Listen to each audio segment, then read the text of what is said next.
चलिए इसी के साथ अब अगली खबर पर नजर डाल लेते हैं। देहरादून से आपको बता रहे खबर, जहां प्रदेश में यूनिफॉर्म सिविल कोड को लेकर लगातार काम जारी है। पूरे उत्तराखंड में यूसीसी कानून को लाने के लिए काम जारी है। इसको लेकर एक कमेटी का गठन भी किया गया था। अब लगभग यूसीसी कोड ऑफ उत्तराखंड में जो है तैयार होने वाला है। पूर्व मुख्यमंत्री हरीश रावत ने सरकार पर निशाना साधा है। उन्होंने कहा है कि सरकार के पास जनता को बताने के लिए कुछ नहीं, इसीलिए अब यूसीसी की बात कर रही है। यूनिफॉर्म सिविल कोड लागू करने की कवायद जो है उत्तराखंड में काफी दिनों से हो रही है। चलिए इसी के साथ हमारे सहयोगी सोनू हमारे साथ इस खबर पर जुड़ चुके हैं।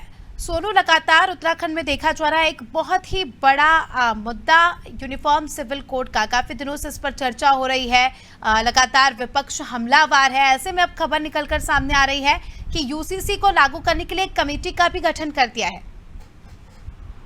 देखिए, जब से उत्तराखंड में विधानसभा चुनाव हुए और धामी सरकार ने शपथ ग्रहण की है, तब से ही बतौर मुख्यमंत्री पुष्कर सिंह धामी ने इस बात को कहा था कि पहली कैबिनेट में ये फैसला लेने की बात कही गई थी कि आने वाले समय में उत्तराखंड की धामी सरकार जो है वो यूसीसी ड्राफ्ट तैयार करेगी और इसके लिए एक विशेषज्ञ समिति गठित की जाएगी। और उसके बाद जैसे समय बीता, विशेषज्ञ समिति गठित की गई और समिति ने अलग अलग समय पर अलग अलग स्थानों पर अलग अलग जनपदों के मुख्यालयों में जनता से और समाज के अलग अलग तबके के विशेषज्ञ लोगों से राय मशवरा किया। यहाँ तक कि मीडिया के प्रतिनिधियों से भी सुझाव मांगे और उसके बाद जो उत्तराखंड के प्रवासी लोग दिल्ली में रहते हैं उनसे भी रायशुमारी की, उनके भी सुझाव लिए और सुझावों को का आंकलन इस वक्त विशेषज्ञ समिति कर रही है। और मुख्यमंत्री पहले ही समिति को ये निर्देश दे चुके हैं कि जून माह के अंत तक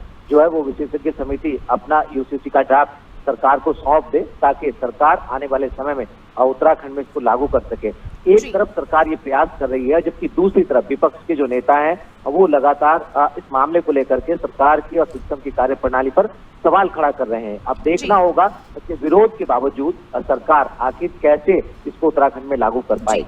जी बिल्कुल सुनो, ये तो देखने वाली बात ही होगी लगातार इस पर, क्योंकि राजनीति भी गर्मा गई है। पूर्व मुख्यमंत्री भी जो है बयान दे रहे हैं इस कानून को लेकर, कह रहे हैं कि सरकार के पास कुछ उपलब्धियां नहीं है बताने के लिए, इसलिए जो है जनता का ध्यान भटकाने के लिए ये कानून लाने की बात की जा रही है। अब देखना खास ये होगा कि क्या कुछ चीजें इस कानून के आने के बाद बदलती है और कब तक ये कानून जो है उत्तराखंड में लागू होता है। चलिए, आपका बहुत बहुत शुक्रिया हमारे साथ जुड़ने के लिए और तमाम जानकारी हमारे दर्शकों तक साझा करने के लिए।